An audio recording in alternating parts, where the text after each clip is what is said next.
Hello दोस्तों, कैसे हैं आप सब। आशा करता हूँ आप सब बहुत अच्छे होंगे। चलिए तो स्टार्ट करते हैं आज की कहानी। मैं ना सही लेकिन बेटे बहू ने तुम्हारी ख्वाहिश पूरी कर दी। मम्मी पापा देखो, मैं रुचि के पहले जन्मदिन में उसके लिए सोने का हार लेकर आया हूँ।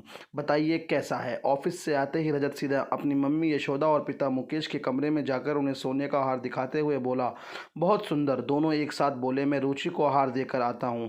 कहकर रजत चला गया और यशोदा जी रजत को जाते देख मुस्कुराने लगी।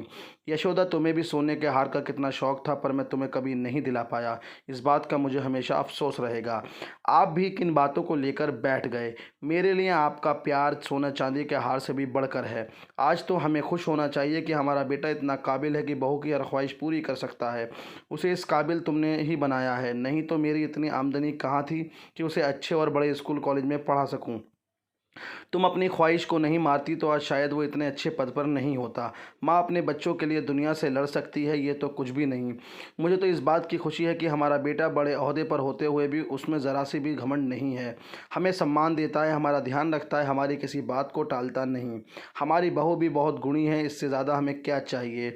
ये बात तो तुम बिल्कुल ठीक बोल रही हो, ये सब तुम्हारी परवरिश का नतीजा है। सब तुमके मुझे ही देंगे क्या। आपके भी कम मेहनत नहीं की। छुट्टी के दिन भी ओवर टाइम करते थे, न रात देखी न दिन, बस काम काम और काम। मम्मी जी देखिए, रजत कितना सुंदर हार लाए हैं। रुचि हार पहनकर चहकाती हुई यशोदा जी के कमरे में आई। रुचि के आने से दोनों की बातों को विराम लग गया। सचमुच बहुत सुंदर हार है और इसमें तुम बिल्कुल रानी लग रही हो। अरे आप तैयार नहीं हुए। आपको बताया था ना, हम सब शाम को डिनर करने जाएंगे। यशोदा और मुकेश जी के कपड़ों पर नज़र पड़ते ही रुचि बोली, तुम दोनों जाओ, हम घर पर ही खा लेंगे। ठीक है, फिर मैं एक आपके लिए रोटी सब्जी बना देती हूँ। नहीं नहीं, मैं बाद में बना लूँगी, तुम चिंता मत करो, तुम दोनों जाओ। यशोदा जी के जिद करने पर दोनों चले गए। कुछ महीने बाद जन्मदिन मुबारक हो यशोदा। आपको याद था। क्यों भाई, याद क्यों नहीं रहेगा, मैं अभी इतना बूढ़ा ही नहीं हुआ। मम्मी जन्मदिन मुबारक हो। रजत और रुचि ने यशोदा जी के पैर छूते हुए कहा। सदा खुश रहो बच्चों। मम्मी जी आपके लिए एक पैकेट यशोदा जी को देते हुए रुचि बोली, ये क्या है, आप खोलिए तो सही। सोने का हार, इसकी क्या ज़रूरत थी, बेकार में इतने पैसे खर्च कर दिए। मम्मी जी कैसी बातें कर रही हो, आपके लिए गिफ्ट लाना क्या पैसे बर्बाद करना है। आपको सोने का हार पसंद है ना। रुचि बोली, तुम्हें कैसे पता। सॉरी मम्मी जी, उस दिन जब मैं आपको हार दिखाने आ रही थी तो मैंने आपकी और पापा जी की बातें सुन ली थी।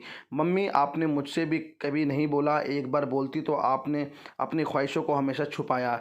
क्या आपको लगा कि मैं आपके लिए एक हार नहीं खरीद सकता। ऐसी बात नहीं है बेटा, मैं जानती हूँ तुम हमारी हर इच्छा पूरी कर सकते हैं, लेकिन अब इस उम्र में मुझे हार की नहीं, तुम दोनों के प्यार और सहारे की ज़रूरत है।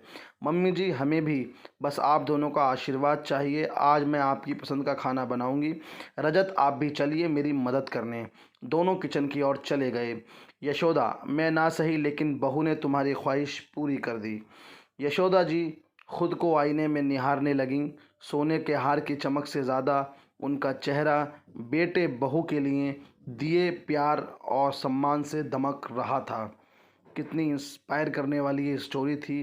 कैसे एक बहू बेटे ने अपने माँ बाप का ख्याल रखा, उनकी इच्छाओं को मरने नहीं दिया। और हमें सबको भी यही सीखना चाहिए। अगर हमारे माँ बाप बूढ़े हो गए हैं तो हम उनको प्यार और सम्मान और सहारा ज़रूर दें।